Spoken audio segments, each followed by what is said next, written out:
ಈ ಒಂದು ಗಿಡವನ್ನು ನೀವೆಲ್ಲಂದರಲ್ಲೇ ದಾರಿ ಪಕ್ಕ, ತೋಟಗಳಲ್ಲಿ, ಗದ್ದೆಗಳಲ್ಲಿ ಎಲ್ಲಂದರಲ್ಲೇ ನೋಡಿರ್ತೀರ. ಆದರೆ ಇದರ ಒಂದು ಮಹತ್ವ ನಿಮಗೆ ಗೊತ್ತಿರಲ್ಲ. ಇದು ಅತ್ಯಮೂಲ್ಯವಾದಂತಹ ಅದ್ಭುತವಾದ ಔಷಧಿ ಗುಣವನ್ನು ಹೊಂದಿದೆ. ಇದು ಹಳದಿ ಬಣ್ಣದ ಒಂದು ಹೂಗಳನ್ನು ಬಿಡುತ್ತೆ. ಹಾಗೆ ಇದು ಕಾಯಿ ನೋಡಿ ಉದ್ದುದ್ದವಾಗಿ ಇರುತ್ತೆ. ಈ ಒಂದು ಗಿಡದ ಹೆಸರು ಬಂದ್ಬಿಟ್ಟು ಎಲೆ ಅವರೆಯ ಗಿಡ ಅಥವಾ ಕತ್ತಿ ಗಿಡ ಅಂತಲೂ ಕರೀತಾರೆ. ಒಂದೊಂದು ಕಡೆ ಒಂದೊಂದು ರೀತಿಯಾದಂಥ ಹೆಸರುಗಳನ್ನು ಕರೀತಾರೆ. ವಿಶೇಷವಾಗಿ ಹೆಣ್ಣು ಮಕ್ಕಳಿಗೆ ಅತ್ಯದ್ಭುತವಾದಂತಹ ಒಂದು ಗಿಡಮೂಲಿಕೆ ಅಂತಲೇ ಹೇಳ್ಬೋದು. ಬಿಳಿ ಮುಟ್ಟು ಹೋಗೋದನ್ನು ತಡೆಯುತ್ತೆ. ಯಾರಿಗಾದ್ರೂ ವೈಟ್ ಬ್ಲೀಡಿಂಗ್ ಹೋಗ್ತಾ ಇದ್ದರೆ ಈ ಒಂದು ಸೊಪ್ಪನ್ನು ಸೇವನೆ ಮಾಡಿದ್ರೆ ಸಾಕು, ಬಿಳಿ ಮುಟ್ಟು ಹೋಗೋದನ್ನು ತಡಿಬೋದು. ಹೇಗಪ್ಪ ಸೇವನೆ ಮಾಡೋದು ಅಂತ ಹೇಳ್ಕೊಡ್ತೀನಿ. ವಿಡಿಯೋವನ್ನು ಎಲ್ಲೂ ಸ್ಕಿಪ್ ಮಾಡದೆ ಪೂರ್ತಿ ನೋಡಿ. ಒಂದು ವೀಳ್ಯದ ಎಲೆಯನ್ನು ತೊಗೊಂಡಿದ್ದೀನಿ. ಈ ಒಂದು ವೀಳ್ಯದ ಎಲೆಗೆ ನೋಡಿ ಸುಮಾರು ಒಂದು 4ರಿಂದ 5 ಎಲೆಯನ್ನು ಈ ಒಂದು ವೀಳ್ಯದ ಎಲೆಗೆ ಇಟ್ಟು ಇದನ್ನು ಮಡಚಿ ಖಾಲಿ ಹೊಟ್ಟೆಯಲ್ಲಿ ಹಾಲೊಟ್ಟೆ ಅಂತ ಏನು ಕರಿತೀರಾ, ಖಾಲಿ ಹೊಟ್ಟೆಯಲ್ಲಿ ಸೇವನೆ ಮಾಡಬೇಕು. ಆದರೆ ನೀವು ಸೇವನೆ ಮಾಡುವಷ್ಟು ದಿನವೂ ಟೀ ಕಾಫಿ ಏನನ್ನು ಸೇವನೆ ಮಾಡಬಾರ್ದು. ಸುಮಾರು 1 ವಾರಗಳ ಕಾಲ ಟೀ ಕಾಫಿಯನ್ನು ಸೇವನೆ ಮಾಡಬಾರ್ದು. ಸುಮಾರು ಒಂದು 4ರಿಂದ 5 ದಿನಗಳವರೆಗೆ ಖಾಲಿ ಹೊಟ್ಟೆಯಲ್ಲಿ ಈ ರೀತಿ ವೀಳ್ಯದ ಎಲೆಯಲ್ಲಿ ಈ ಒಂದು ಎಲೆಯವರೆಯ ಸೊಪ್ಪನ್ನು ಇಟ್ಕೊಂಡು ಸೇವನೆ ಮಾಡ್ತಾ ಬಂದರೆ ಸುಮಾರು ಎಷ್ಟು ಹೇಳಿ 4ರಿಂದ 5 ದಿನಗಳವರೆಗೆ ಮಾತ್ರ ಸೇವನೆ ಮಾಡ್ತಾ ಬಂದರೆ ಶಾಶ್ವತವಾಗಿ ಬಿಳಿ ಮುಟ್ಟು ಹೋಗೋದನ್ನು ತಡಿಬೋದು.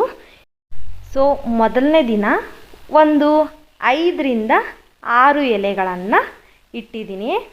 ಅದೇ ರೀತಿ 2ನೇ ದಿನ 6 ಎಲೆಯ ಜೊತೆಗೆ 2 ಎಲೆಯನ್ನು ಸೇರಿಸಿ 2ನೇ ದಿನವೂ ಸೇವನೆ ಮಾಡ್ಬೋದು.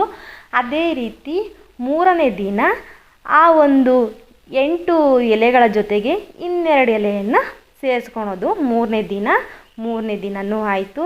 ಅದೇ ರೀತಿ 4ನೇ ದಿನ 2 ಎಲೆಯನ್ನು ಆ್ಯಡ್ ಮಾಡಿಕೊಂಡು ಸೇವನೆ ಮಾಡ್ಬೋದು. ಕಂಪ್ಲೀಟಾಗಿ 4 ದಿನದವರೆಗೆ ಆಯಿತು. ಇದನ್ನು ಫೋಲ್ಡ್ ಮಾಡಿ ಸೇವನೆ ಮಾಡೋದ್ರಿಂದ ಶಾಶ್ವತವಾಗಿ ಬಿಳಿ ಮುಟ್ಟು ನಿವಾರಣೆ ಆಗುತ್ತೆ.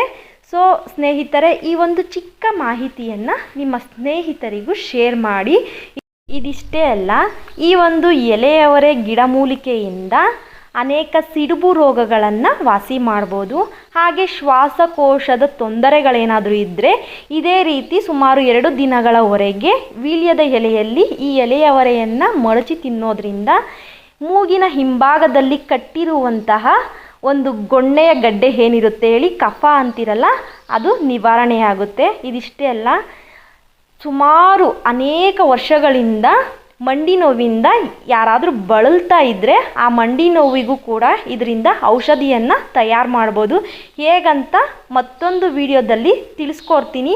ಆ ರೀತಿ ಏನಾದರೂ ಸಮಸ್ಯೆಗಳಿದ್ದರೆ ತಪ್ಪದೆ ಕಮೆಂಟ್ ಬಾಕ್ಸಲ್ಲಿ ಬಂದು ಕಮೆಂಟ್ ಮಾಡಿ ನಿಮ್ಮ ಸಮಸ್ಯೆಗಳನ್ನು ತಿಳಿಸಿ. ಈ ಒಂದು ಗಿಡಮೂಲಿಕೆಯಿಂದ 10 ಹಲವು ಪ್ರಯೋಜನಗಳಿವೆ. ನಾನು ಮತ್ತೊಂದು ವಿಡಿಯೋದಲ್ಲಿ ತಿಳಿಸ್ಕೊಡ್ತೀನಿ. ತಪ್ಪದೆ ಎಲ್ಲರಿಗೂ ಶೇರ್ ಮಾಡಿ. ಹಾಗೆ ವಿಡಿಯೋಗೊಂದು ಲೈಕ್ ಮಾಡಿ, ನಮ್ಮ ಪೇಜನ್ನು ಫಾಲೋ ಮಾಡಿ. ಇದೇ ಥರ ಪ್ರತಿದಿನ ಗಿಡಮೂಲಿಕೆಗಳಿಂದ ಹೇಗೆಲ್ಲ ಉಪಯೋಗವನ್ನು ನಾವು ಪಡೆದುಕೊಳ್ಬೋದು ಅಂತ ಹೇಳ್ತೀನಿ. ಹಾಗೆಯೇ ಸ್ನೇಹಿತರೆ, ನಿಮ್ಮ ಒಂದು ಅಭಿಪ್ರಾಯದ ಮೇರೆಗೆ ನಾನು ವಿಡಿಯೋಗಳನ್ನು ನಿಮ್ಮ ಅನುಕೂಲವಾಗುವಂತೆ ನಾನು ಪೋಸ್ಟ್ ಮಾಡ್ತೀನಿ. ಸೊ ದಯವಿಟ್ಟು ಪೇಜನ್ನು ಫಾಲೋ ಮಾಡಿ. ಇದೇ ಥರ 10 ಹಲವು ಔಷಧಿ ಗಿಡಗಳೊಂದಿಗೆ ಸದಾ ನಿಮ್ಮೊಂದಿಗೆ. ಧನ್ಯವಾದಗಳು.